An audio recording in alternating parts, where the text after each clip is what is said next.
I'm Billy Slade, and I'm out here with Polaris on the ProR launch out here in Glamis North. Welcome to sunny California.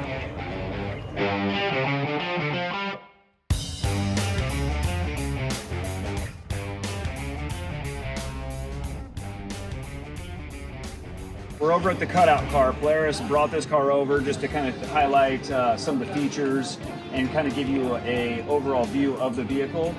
I'm going to come over on the other side, just stay right there. First thing I want to show you is how big this driveline is right here. I mean, this thing is massive. And let's see if I can get my tape measure on it back here. Driveline is 3 inches in diameter.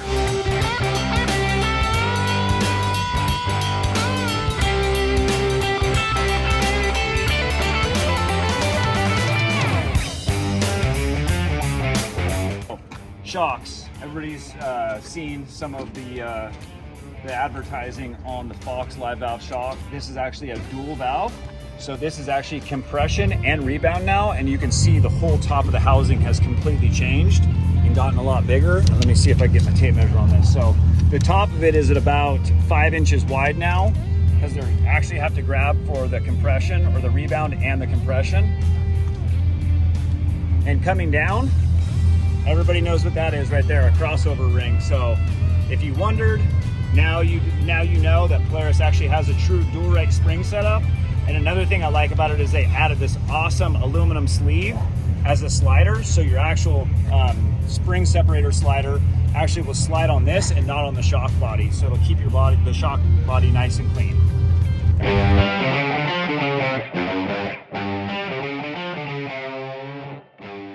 Now we're going to talk about the difference in cages. So like I said before, this is a one-piece welded cage.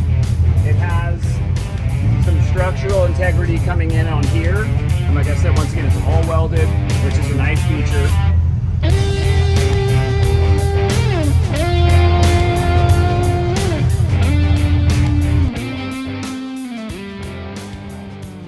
This new bung style, and I'm assuming this bung style actually gives you more of a positive lock into the frame support.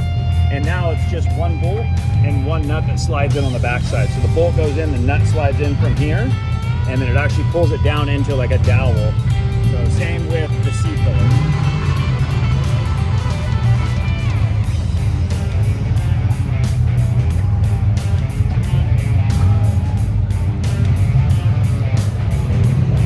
Everybody's wondering how beefy this suspension is. So just to give you an idea, 1.25 inch radius rods. I mean, these things are gigantic and beefy in every single way. And then all 14mm hardware, which is nice.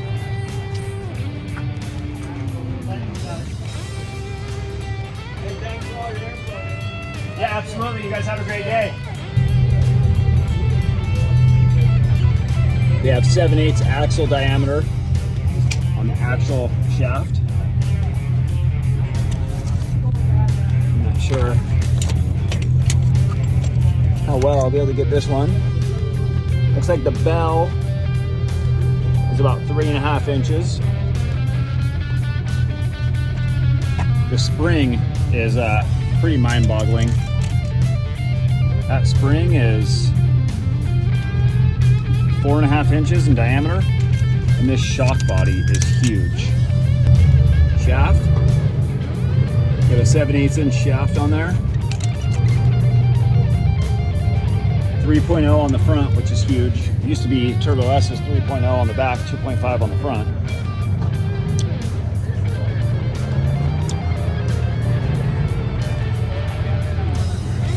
The reservoir is massive.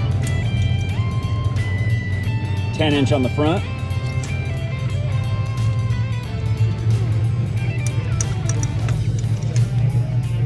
$13 on the back.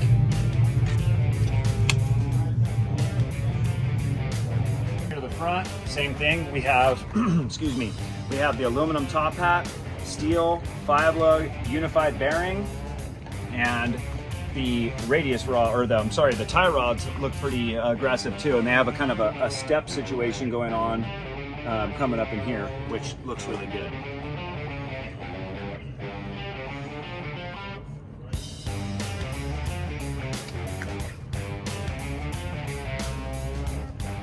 And then to help get the air actually up to the top part of the radiator, they have this shroud that's kind of aimed down, so it's kind of forcing the air across the entire radiator versus just coming up and trying to get the air to come to it, which is a pretty cool design.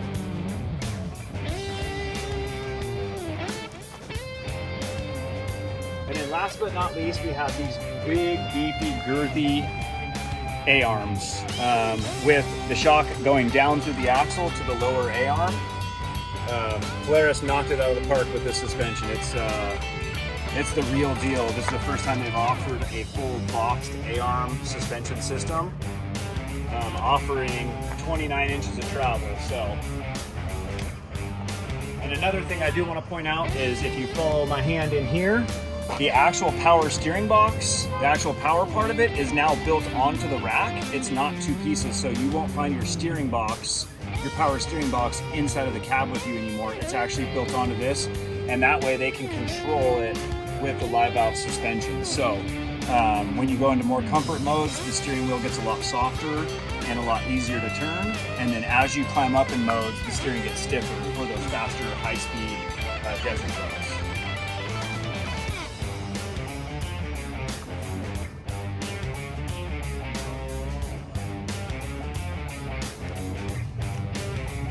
For everybody looking, this is what your transmission looks like now.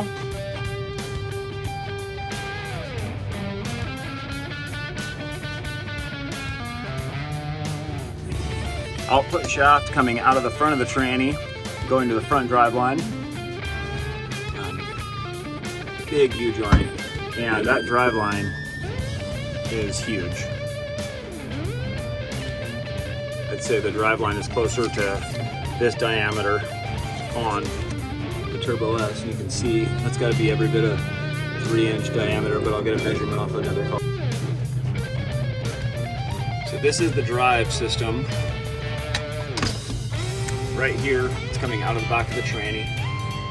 You have about, I don't know, a 20-inch long drive shaft to the rear diff, which is right here. Here's your rear diff system. Massive U-joints.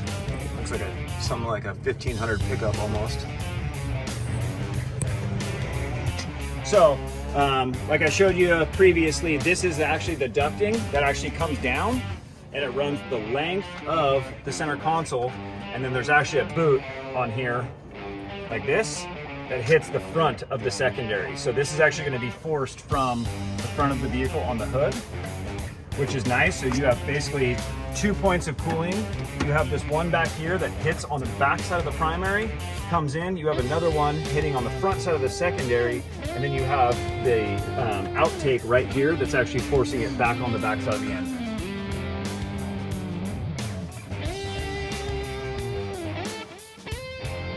Step one, unlatch your seatbelts to get them out of the way. Front of the seat, reach down, there's a little lever. Pull that, the seat should pop out. Set those down out of the way. Next, you got 2 quarter turns up here. Unlock those 2 guys. Get them both. So then the top panel pops out. Slide that one out of the way. Then if we open this guy up, we got 2 right here.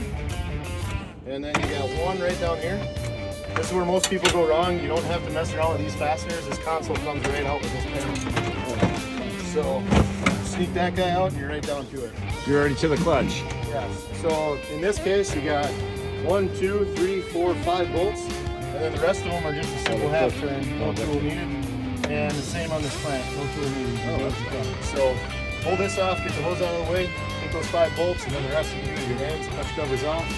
The clutch tool is built right here into the cover, so it's always right there where you need it. So it's basically the same kind of tool for everything. It is literally the same tool. Yep.